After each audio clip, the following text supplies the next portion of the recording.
नमस्कार दोस्तों, आज के हमारे इस वीडियो में हम आपके लिए सोमवती अमावस्या की कहानी लेकर आए हैं। दोस्तों, जब भी कोई अमावस्या सोमवार को आती है तो उसे सोमवती अमावस्या कहा जाता है। हिंदू धर्म में इस व्रत का बहुत महत्व है। सोमवती अमावस्या की व्रत कथा के अनुसार एक साहूकार के 7 बेटे और एक बेटी थी। साहूकार के 7 बेटों का विवाह हो चुका था। उनके घर रोजाना सवेरे सवेरे एक ब्राह्मण भिक्षा मांगने आते थे। जब भी साहूकार की कोई बहू या सेठानी उसे भिक्षा देती तो वह उन्हें आशीर्वाद देते और कहते, अपने पति के कंधे राज करो।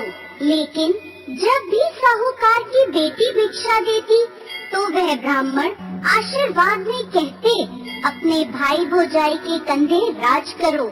साहूकार की बेटी को ये बात बहुत बुरी लगती थी।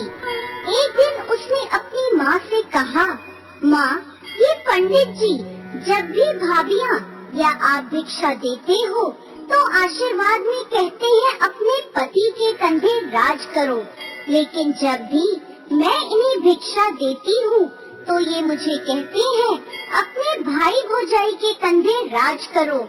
तो उसकी माँ ने कहा, तू कल भिक्षा देने जाना, जब वो तुझे आशीर्वाद देंगे तो मैं उनसे इसके पीछे का कारण पूछूंगी। अगले दिन ब्राह्मण जब भिक्षा लेने आए तो माँ वहाँ आ गई और ब्राह्मण से कहने लगी, आप इसे ऐसा आशीर्वाद क्यों दे रहे हो? तब ब्राह्मण ने कहा, क्योंकि इसकी किस्मत में सुहाग नहीं है। तब सेठानी ने ब्राह्मण से इसका कोई उपाय पूछा। तब वह ब्राह्मण बोले, यदि शोभा धोबन इसकी शादी में आकर आशीर्वाद दे तो इसका पति बच सकता है। तो उसकी माँ पूछती है, शोभा धोबन कहाँ रहती है? पंडित जी बोले, 7 समंदर पार सोना धोबन का गांव है। तब सेठानी ने अपने बेटों से कहा, शोभा धोबन के गांव बहन को लेकर जाना है।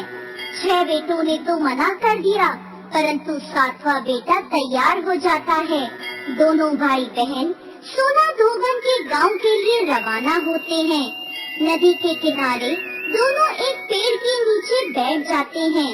उसी समय पेड़ के नीचे से एक सांप निकलता है और पेड़ के ऊपर चढ़ने लगता है।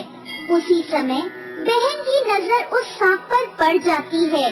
वो अपने भाई से कहती है, देखो भाई, पेड़ पर किसी पक्षी का घोंसला है और उसमें नन्हे नन्हे बच्चे हैं।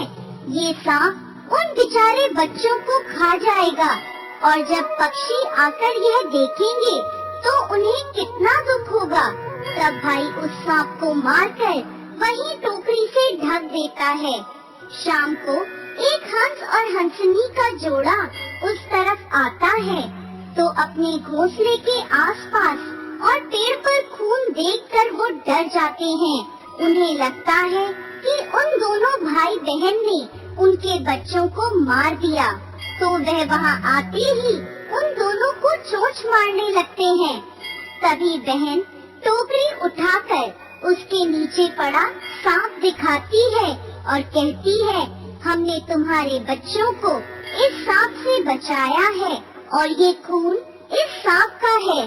तब हंस और हंसनी बहुत खुश होते हैं और उन दोनों को अपनी पीठ पर बिठाकर समुद्र पार शोभा धोबन के गांव में छोड़ आते हैं। सोना धोबन का भी बहुत बड़ा परिवार था, जिसमें उसके बेटे और बहुएं सब साथ साथ रहते थे। साहूकार का बेटा और बेटी भी उस गांव में ही घर लेकर रहने लगे। रोजाना रात को साहूकार की बेटी सोना धोबन के घर जाती और खाना पानी, साफ सफाई, घर के सभी काम करके सुबह होने से पहले अपने घर वापस लौट आती थी। एक दिन सोना धोबन ने अपनी बहुओं से पूछा, आजकल सुबह सुबह तुम्हारे लड़ाई झगड़े की आवाज नहीं आती, क्या बात है? तो बहुएं बोली, सासू माँ, जब हमें सारा काम किया हुआ मिल जाता है तो हम क्यों झगड़े? तो सोना धोबन ने पूछा, अच्छा कौन करता है सारा काम? तो बहुएं बोली, आप नहीं करती? हमें तो लगा हमारे उठने से पहले ही आप घर का सारा काम कर देती हैं।